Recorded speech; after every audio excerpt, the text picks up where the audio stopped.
Bruce Lee का जो पहला कोट है वो है, empty your mind, B formless, shapeless, like water. If you put water into a cup, it becomes the cup. You put water into a bottle and it becomes the bottle. You put it in a T pot, it becomes the teapot. Now water can flow or it can crash. Be water, my friend. हम जब भी कुछ भी करने जाते हैं तो पहले से ही जो हम करने वाले हैं उससे रिलेटेड हमारे माइंड में बहुत कुछ भरा होता है. फॉर एग्जाम्पल, अगर ब्रूस ली के ही स्टैंड पॉइंट से समझा जाए कि किस कॉन्टेक्स्ट से बोल रहे हैं, तो आपका जो ओपोनेंट है, वो जो सामने वाला है, उसके बारे में आपके माइंड में पहले से कुछ भी नहीं होना चाहिए. पहले से प्री कंसीव नोशंस नहीं होने चाहिए, क्योंकि हो सकता है पहले से जो आप सोच करके जा रहे हो वो बंदा अपना स्टाइल ही चेंज कर दे. वो पिछले कई सालों से मान लो एक तरीके से लड़ रहा था, तो उसी के बेस पर तो आप अपने माइंड में ये बिठा सकते हो कि मेरी क्या स्ट्रैटेजी होनी चाहिए इससे लड़ने के लिए. अब हो सकता है वो एक नई स्ट्रैटेजी बना करके आपके पास आ रहा है और आपको पता ही नहीं है. तो अगर आप पहले से ही अपने माइंड में ये बिठा करके जाओगे उससे लड़ने के लिए कि मुझे इस तरह से इससे लड़ना है, या फिर ये करेगा फिर मुझे ये करना है, तो आप हार जाओगे. तो वो क्या कह रहे हैं, एम्प्टी योर माइंड. मतलब जो भी वो करने वाला है उसके लिए तैयार रहो. Never have pre conceive notions in your mind about life. अगर वहां पे देखा जाए ब्रूस ली के कॉन्टेक्स्ट में, तो ओपोनेंट है सामने कोई. अगर हम अपने आप से रिलेट करें तो हमारी लाइफ में क्या होता है, इस ओपोनेंट को हम क्या बोल सकते हैं. लाइफ में जो प्रॉब्लम्स आ रही हैं, जो चैलेंजेस आ रहे हैं, जो भी मुश्किलें आ रही हैं, तो उनको अपने पास्ट के नजरिए से मत देखो, नहीं तो आप फंस जाओगे.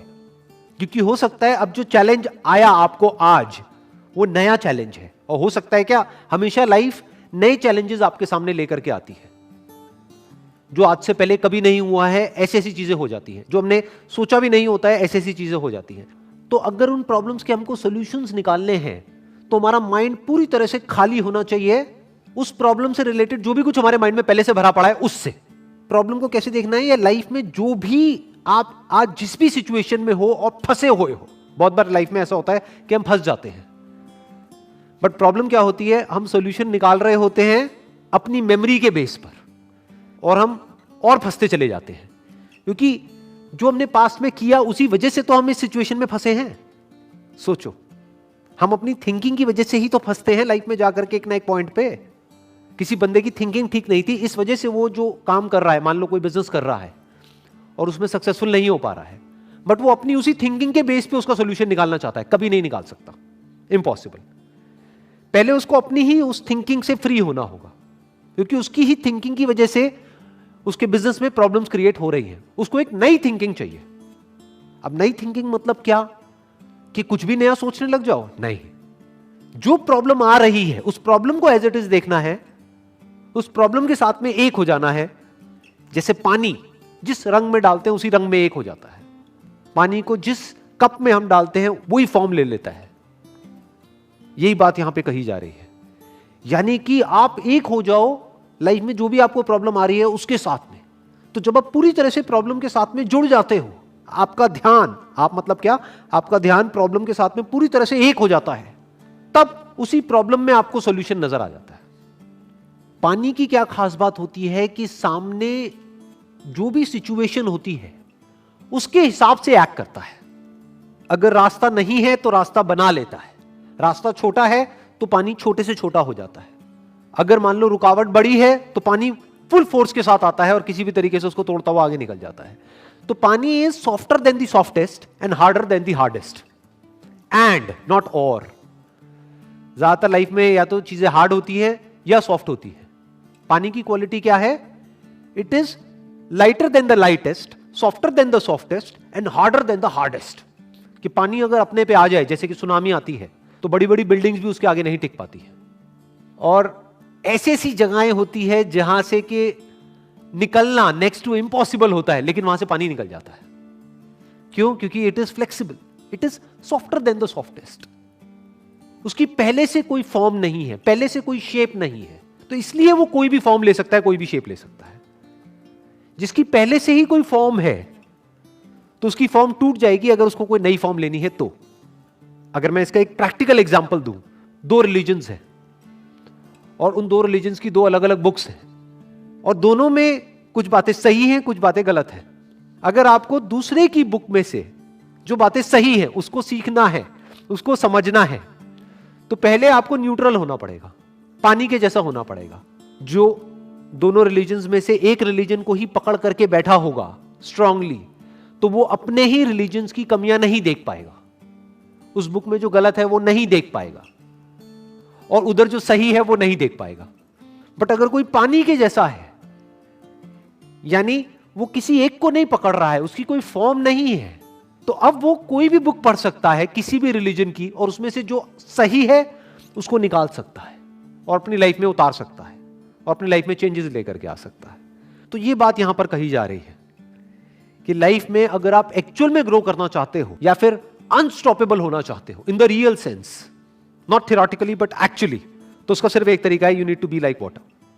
Next coat is, do not pray for an easy life, pray for the strength to endure a difficult one.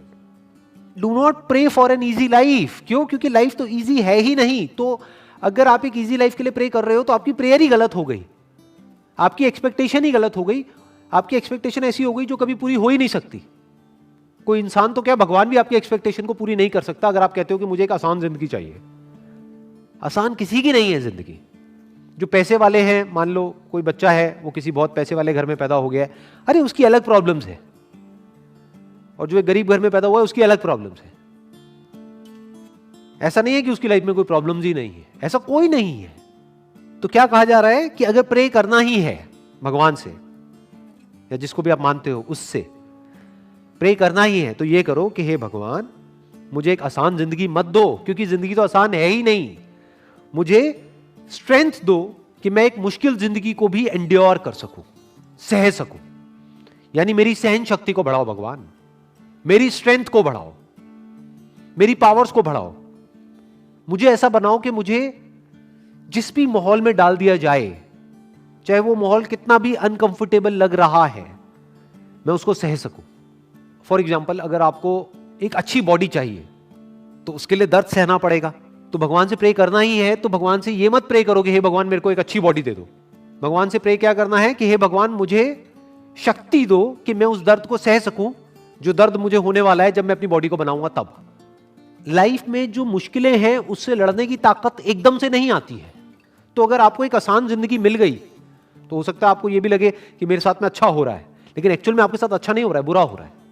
क्योंकि अगर आपको थोड़ी थोड़ी मुश्किलें मिलती रहे लाइफ में, तो धीरे धीरे आने वाले टाइम में आप इस लेवल पे आ सकते हो कि बड़ी से बड़ी मुश्किल से भी टकरा सको। Next coat is, I fear not the man who has practised 10,000 kicks once, but I fear the man who has practised one kick 10,000 times. अगर इस कोट को हम ध्यान से समझे तो इसमें प्रैक्टिस को डिफाइन किया जा रहा है कि प्रैक्टिस का मतलब होता क्या है। जिसने प्रैक्टिस कर रखी है किसी एक काम की, बार बार बार बार बार बार बार बार बार बार जब हम प्रैक्टिस करते रहते हैं तो क्या होता है, तो हम एक स्टेट में चले जाते हैं जिस स्टेट को बोलते हैं द स्टेट ऑफ फ्लो।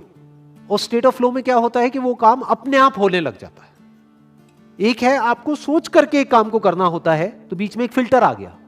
जैसे एक आदमी ने अगर एक किक की प्रैक्टिस 10 बार करी है, तो अब अगर उसको उस किक को उसी जगह पे मारना है, सामने वाले को, ओपोनेंट को, जिस जगह पे वो मारना चाहता है, मान लो नेक के यहां पर, तो उसको पहले सोचना पड़ेगा, वहां पर बड़ा दिमाग लगाना पड़ेगा, ध्यान लगाना पड़ेगा, तब जाकर के वो शायद हिट कर पाएगा। लेकिन अगर 10,000 बार उसने उसकी प्रैक्टिस कर रखी है या 1000 बार प्रैक्टिस कर रखी है एग्जैक्ट उसी की, तो अब उसको दिमाग लगाने की जरूरत नहीं है। या ये कह लो, ये जो दिमाग लगाने का काम है ये इतनी तेजी से हो जाएगा कि पता भी नहीं लगेगा, ऐसा लगेगा कि दिमाग लगा ही नहीं है। वो गैप बीच में से हट गया, यानी वो काम बहुत ही स्पीड से हो जाएगा। और स्पीड का ही सारा खेल होता है कि कौन सा काम कितनी स्पीड से हो रहा है, स्पेशली लड़ाई में, जिस कॉन्टेक्स्ट में कहा जा रहा है। फ्रैक्शन ऑफ सेकंड्स का डिफरेंस होता है कि जिस आदमी ने 10 बार प्रैक्टिस करी है, मान लो उसको वो किक सही जगह तक पहुंचाने में 1 सेकंड लगेगा, और जो दूसरा आदमी है उसको आधा सेकंड लगेगा। लेकिन ये आधा सेकंड का जो डिफरेंस आएगा वो इतना बड़ा है जिसकी कोई हद नहीं है, कि सामने वाले को आधा टाइम मिलेगा अपने आप को बचाने का, अपने आप को डिफेंड करने का। तो प्रैक्टिस से क्या होता है? प्रैक्टिस से आप एक फ्लो की स्टेट में चले जाते हो। फ्लो की स्टेट का मतलब क्या होता है कि वो काम अपने आप होने लग जाता है, बिना किसी एफर्ट के, बिना दिमाग लगाए वो काम अपने आप ही होने लग जाता है। जैसे कोई सिंगर है, उसने गाने को 1000 बार गा लिया है, अब वो स्टेज पे परफॉर्म कर रहा है, तो अब उसको दिमाग लगाने की जरूरत नहीं है, वो गाना अपने आप उसके अंदर से निकलने लग जाएगा। तो यहां पे एक्चुअल में प्रैक्टिस को डिफाइन किया जा रहा है, व्हाट इज प्रैक्टिस। और प्रैक्टिस जब भी हम लाइफ में करते हैं उसमें फोकस का बहुत बड़ा रोल है, नहीं तो वो प्रैक्टिस बेकार है। पहले आपको चूज करना पड़ेगा कि मुझे फोकस कहां करना है, और फिर जो भी उससे रिलेटेड नहीं है उसको मना करना होगा, उसको हटाना होगा। फिर जहां पर आपका फोकस है वहां पे रेपिटेशन चाहिए, बार बार उसको रिपीट करना होगा। इनफैक्ट रिपीट हो ही जाएगा ना, जब आप कुछ और कर ही नहीं रहे हो और वही एक काम कर रहे हो, आपके पूरा माइंड बॉडी एक ही काम में लग रहा है, तो अपने आप ही आप उसमें मास्टर होते चले जाओगे। इनफैक्ट एक कोटेशन है, practice makes the man perfect. ये सही नहीं है। क्यों? क्योंकि practice only in the right direction makes the man perfect. Practice तो दूसरा आदमी भी कर रहा है, 10,000 किक की प्रैक्टिस उसने करी है एक एक बार, तो प्रैक्टिस तो उसने भी करी है। और दूसरी तरफ से एक आदमी है जिसने एक ही किक की प्रैक्टिस 10,000 बार करी है। तो प्रैक्टिस से परफेक्शन नहीं मिलता है, practice along with focus in the right direction makes the man perfect.